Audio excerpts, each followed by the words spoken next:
All right, welcome back. Harmless Dave here talking about the war in Ukraine and the media and the way they're portraying everything. And of course, doing it in real time for a few real people out there just like you and just like me. So here we go, folks. Here we go. Vladimir Putin has launched an attack in Ukraine. It's supposed to be just attacking infrastructure. He is not targeting civilians, or at least that is what he is saying.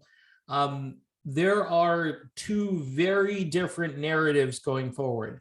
And you'll notice I have RT playing behind me because I do want their perspective, because I'm assuming they're going to be neutral or at least giving the Putin side of the story, which they are. I mean, I've been watching the coverage, and they're saying that Russia is actually doing this for the people in that region, targeting specific military areas, which, again, infrastructure where these people cannot fight back. I don't think they're going to be able to compete with the Russian military.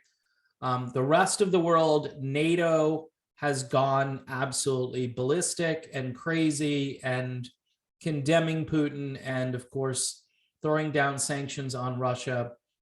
Look, Russia, for the most part, can take care of itself. They're trying to get their oil to Germany, and they're going to shut that down. And so the oil will probably wind up in the hands of the communist Chinese government. Yay, right? So again, you're creating new alliances. Countries that aren't involved in NATO are going to form an alliance against those countries who are in NATO.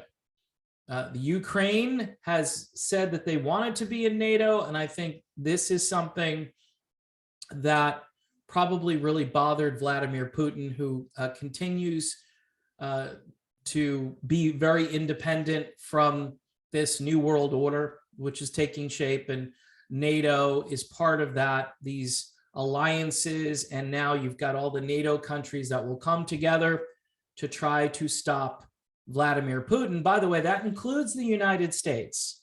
We've already sent troops. These war hawks have been rubbing their hands together now for days on end because they had this intelligence and they knew what Putin was going to do, and they've portrayed it in a way that, you know, this is completely unwarranted and unhinged, and Putin is a lunatic. He's a crazy man, and I'm trying to listen to their side of the story. But when neocons like, you know, John Bolton appear on television and they start yammering on about what we need to do in this situation, and our military budget is $1 trillion a year, not including the VA, we're in really bad shape. We are a country that has so many problems. And my theory on this is that Russia wants to kind of spread their version of democracy to other places in the region.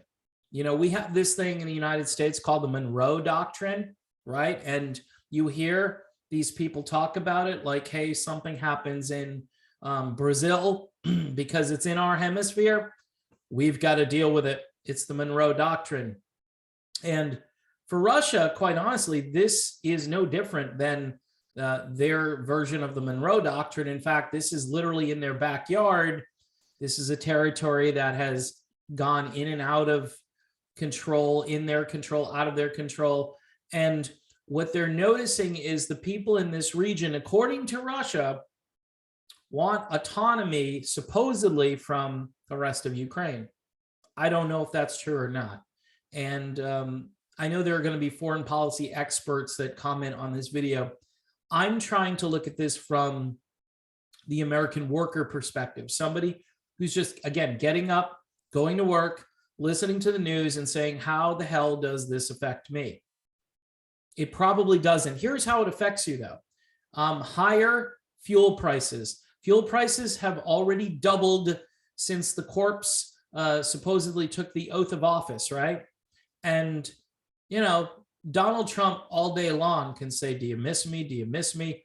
On that one issue. And people are going to go, you know what? I didn't like that guy at all, but gas was like $1.92 a gallon. This year, maybe I can't go on vacation. Maybe I have to go on a shorter vacation. Maybe I just need to hunker down and save my money because of where fuel prices are going, where interest rates are going, where housing prices and housing costs are going. Our country has been crippled for 2 years because of sanctions that were put on American citizens, not mandates. These were sanctions.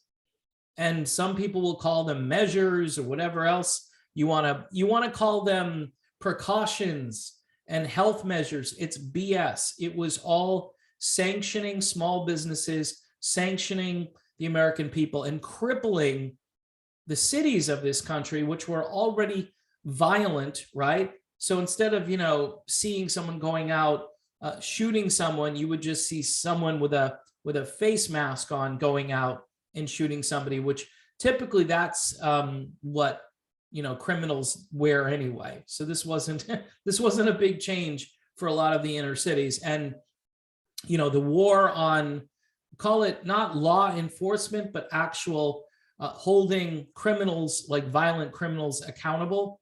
There was a huge war on that for 2 years. And I'm pretty libertarian, and I don't want to see people locked up for nonviolent crimes forever, right? However, I think people who commit violent crimes should certainly pay the cost. And for those who believe in the non-aggression principle, if you violate that principle, then you really need to be held to account. Now, again, I'm watching this news versus, the mainstream news, and there's a big gulf between the two. You could say one is propaganda and the other one is a different kind of propaganda. And the truth is probably somewhere in the middle. I'm not giving Putin, the benefit of the doubt here, but I just don't see him and what he's doing in this region to be of much concern to most people who live here in the United States. But the media is going to pound this every single day and tell you what to think about it, and tell you that, you're worried about what your kid is learning in school. Your kid is being taught not to like other kids because of certain characteristics. Seriously, and this is being taught in a lot of schools today. Parents should be concerned about that. Parents should be concerned about the things that matter most to them and their family. Gas prices would be a huge one. Just our nonstop culture war, which rages every single day. And people are just trying to hold on to tradition, to hold on to what they believe in, and not be inundated with propaganda on that. I mean, we've got a huge problem at the southern border. A lot of conservative type people make a good point. You don't have a handle on your southern border, and yet we're worried about what's going on in Ukraine. How about we mobilize troops to the border and secure the border? Forget about building any sort of structure right now, because that's going to take too long. You need surveillance at the border. We need to know who's coming into the country and why.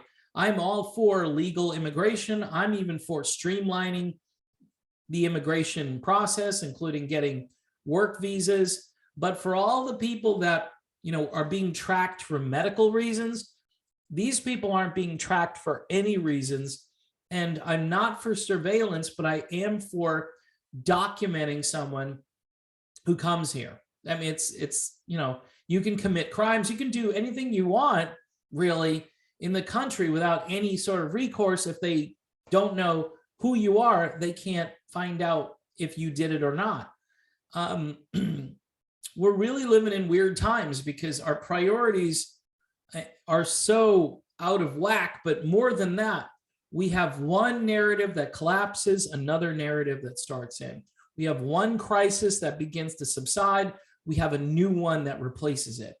And I said in a video, this is like a psychological torture.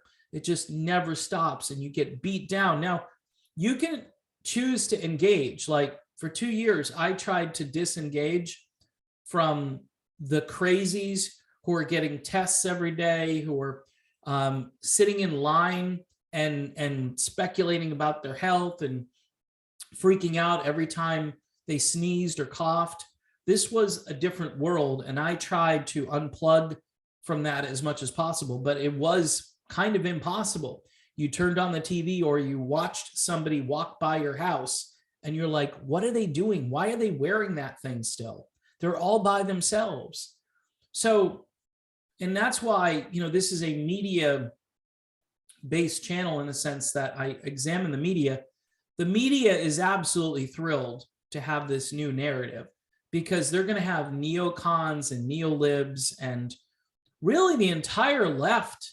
And the only people who aren't vehemently pro-war are a handful of Republicans and the libertarians out there who will prioritize and stop talking about, legalized pot or, qualified immunity or whatever it is that they think, eminent domain. Those are all important issues and they should be talked about. But I always say about libertarians, prioritize, tyranny is here, prioritize and worry about the tyranny first. And then the other stuff, you can, put it a little bit further down on the resume, but this stuff here, they're talking about NATO, obviously. They don't want, I think Russia, their big concern is that Ukraine is going to join in with NATO, and NATO is a train wreck. NATO, you lose more of your sovereignty. NATO is this collective, it marches us closer to a one world system. And quite honestly, I think Putin is pushing back on that a little bit. I think that's one of his goals. His country is a different country than it was, 40 years ago. And a lot of people fail to recognize it, and they're living in the Cold War era. And what we've done, thanks to the whole Russia collusion thing and making Russia the boogeyman, we've started a new Cold War. And that started back in 2016 when Donald Trump was campaigning for president.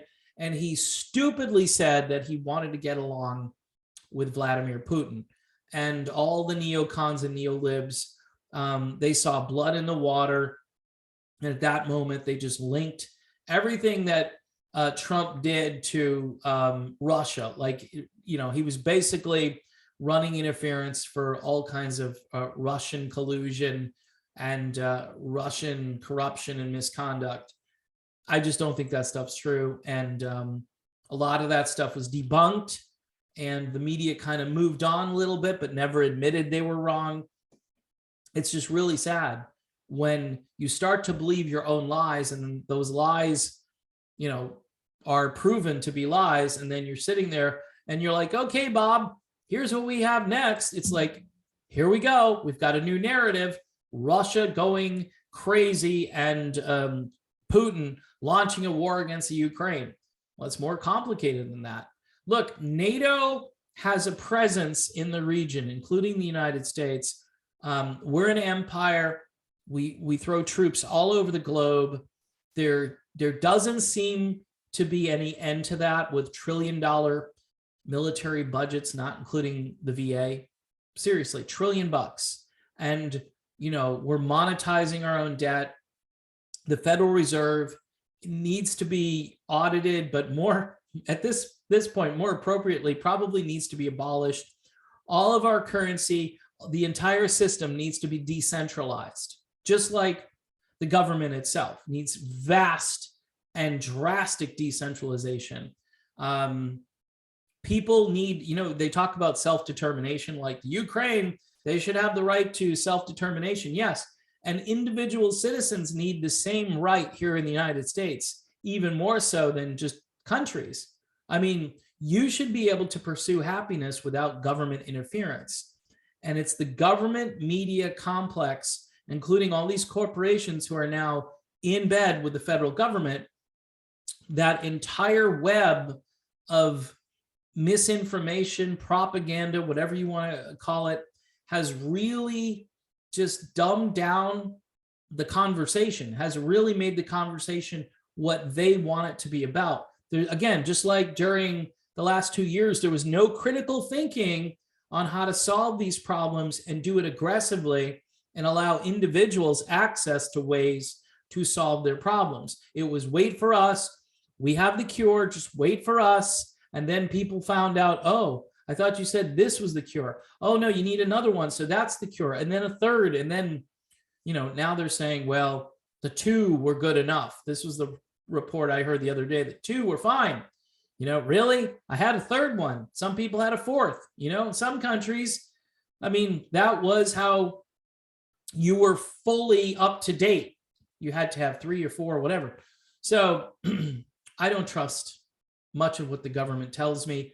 And they are obviously creating a new narrative as the health scare begins to collapse. They don't have the numbers, and there's a lot of negative data coming through. And I don't know how they're going to mop that up while at the same time launch something completely new. It's psychological. Like I say, it's one crisis, one problem that goes into another. We can't have any peace and tranquility anymore in this world. We just can't have it. You can program yourself, not literally, but figuratively. You can go and live in the woods somewhere and turn off all the media and hope no black helicopters show up at your house. Hope you don't hear any explosions in the distance. But we're at a point now where people are talking, World War III. Well, again, I don't think Putin is going to create a world war. What I think he wants to do is prove a point and say, I don't want this region under Ukraine's control, and I don't want more of these nations involved with NATO. And I think if you really, truly want self-determination for any country, you would say they really shouldn't join NATO, because NATO is a country unto itself. It's just another way to, micromanage all of the countries underneath.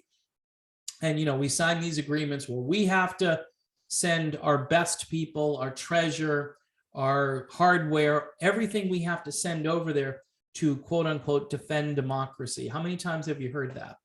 And here in the United States, where there's a war already underway against the people who live here, there's a war, okay? And the fact that you don't have the freedom you had 3 years ago should be alarming, and we should be focused on that. But guess what we're doing? We're all going to pivot and all going to listen now to the talking heads complain about Vladimir Putin.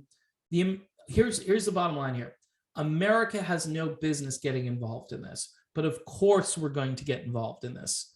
And some people will say, well, for what reason? At the very least, even if you think this is a problem, which to me, there's a big question mark, whether it's a problem, it's an overarching problem. Let the countries in that region deal with it. They can deal with it better from a logistical standpoint. They can stage the necessary forces and then send them in if they think that's an appropriate response to Putin. I wouldn't tangle with Putin. I wouldn't tangle. I would see how far he goes. And if he just does what he's doing here and he says, look, I'm only going for military infrastructure, I'm not targeting citizens. This seems to me like a surgical thing where they're going to do what they need to do and get out of there. Look what we did. Look what we did. Operation Desert Storm and Operation whatever Freedom and the surge. Remember, we did the surge. We sent all these troops in and we did a surge, and it was a brilliant move, and the surge worked, and it worked so well. We were there for what, another 17 years. So yeah, it was quite a surge. We have wasted too much of our treasure and our talent on these endless wars, and we're about to embark on, or we have embarked on another one. And with a country I don't think you want to mess with. It's stupid. It's foolish. What we ought to be doing is listening and then being objective about what's actually happening on the ground there, rather than creating this boogeyman. And again, Americans, look, we all rally together against one cause if we're told over and over again.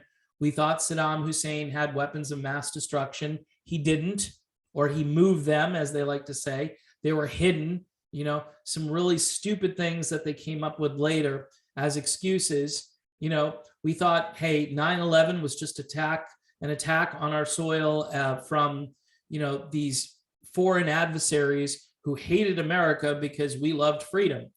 That wasn't quite it.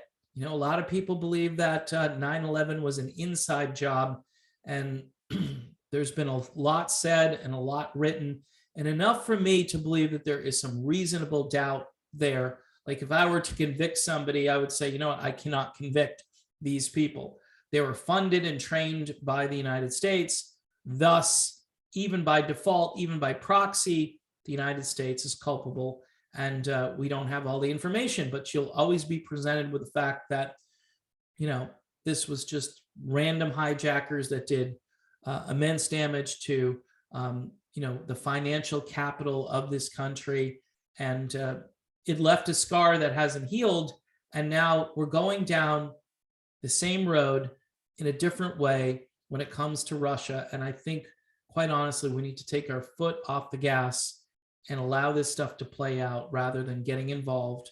And at some point, I still don't think it's really our vital national interest to be involved with this conflict, but, at least a wait and see approach before you commit people to probably their own death. You don't want to tangle with this. You don't want to do this. I would get the hell out of the way. And sanctions, by the way, it's not going to work. These guys, they've got oil and they want to send it to Germany. I'm talking about Russia. They're probably going to end up sending it to China if they can't send it to Germany or any other country for that matter. Because when you're dealing with the NATO countries, they're all going to say, oh, we all stick together and we're not going to accept this oil from Russia, even though our energy prices are soaring. The dumbest thing that's happened in the last 2 years is the fact that we're no longer an energy independent country. And this idea that you can't be energy independent and not drill and refine our own oil and gasoline because it hurts the environment, yet other countries are doing it for us. So how is that better? How is that solving the so-called environmental crisis? It's not. It's just causing the prices to go up because of supply and demand and logistics. And it's also, again, creating this alliance between the United States and Saudi Arabia again. And by the way, nobody cares about what's going on in Yemen, right? Nobody cares about what's happening, and they haven't cared about Yemen for a very long time. And there's far worse things happening in Yemen than in the Ukraine. And it's like, it really raises questions about the Hunter Biden laptop and all of that stuff and his relationship with the Ukraine. You don't think the Bidens aren't going to protect Ukraine as it is now?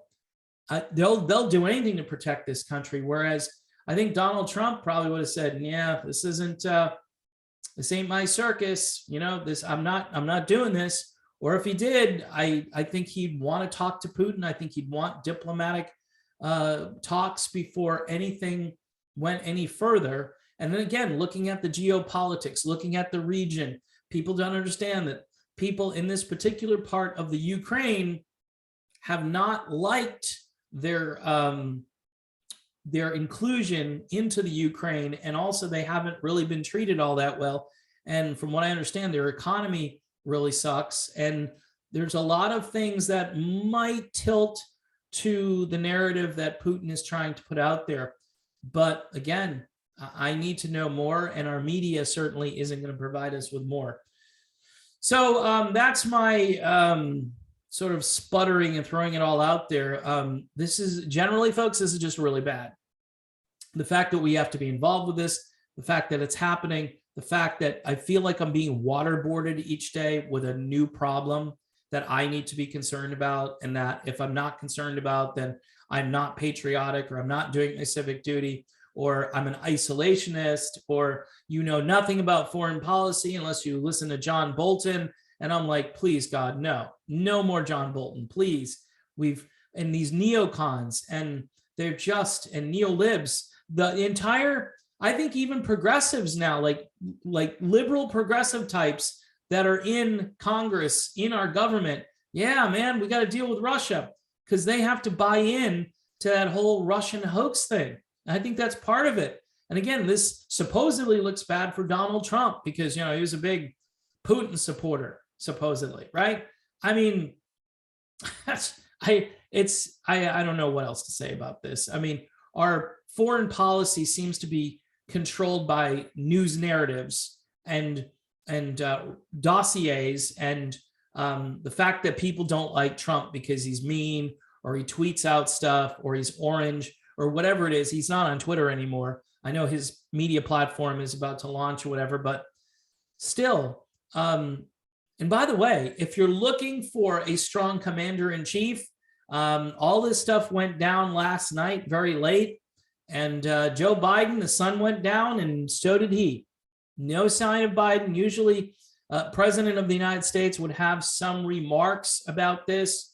Nope, nothing. I think they put out a statement, which I'm sure Biden had nothing to do with it. I'm sure he was fast asleep at the time. Whether you like Trump or not, I guarantee you he would have gotten up and gave a statement and maybe tried to reassure the country and the world that, all hell wasn't breaking loose. But you've got the media out there, and they are folks, they're loving this. This is crack cocaine to the current news media and the way they behave. They don't care about you and me. They don't care about the common man or woman in this country, what we're battling right now with the inflation and the gas prices and just the civil unrest within our own country. You've got a trucker convoy that is moving across and heading toward DC. And I hope, let me put that thought I had in here. I hope that's not a trap, because what happened on January the 6th, that was a trap. I hope the trucker convoy isn't another trap somehow. It wouldn't surprise me if it is a trap, and these truckers, again, I pray for them and their families, and it is courageous what they're doing, but it's also really dangerous based on the fact that we have a rogue government that wants to essentially get rid of a lot of people. That's what it seems like to me. It seems the more you get involved with NATO, the more you become involved in this whole party of Davos, one world, we all do the same thing together. And if you're not in the club, we're going to single you out. And if you act aggressively, we're all going to come down on you at once. And I'm not saying Putin is, the super trustworthy guy. But I don't know, compared to what? Compared to our current commander-in-chief? I have no idea. I can at least listen to Putin. He talks and he's coherent. The guy who's in charge of this country, not so much. So why do you think Putin is taking the steps he's taking right now? Because he knows he can. And who's going to stop him? Seriously, even the NATO alliance, who's going to stop him? And China's not going to stop Russia from doing what they're doing. China probably loves this stuff. They're probably cheering it on. So in any event, that's the video. Thanks for watching. Don't forget to subscribe to the channel, hit the bell for notifications, and Patreon. Yes, you can link to my Patreon account, which covers both of my channels for $1 a month. We've got some heavy duty commentary from certain members of Patreon over there. Sometimes it takes me a while to answer some of those, and I do my best. I do not major. I'm not a major in foreign policy. I'm hoping to get a few guests on who can talk about this and really maybe add some perspective to it. So anyway, see y'all soon.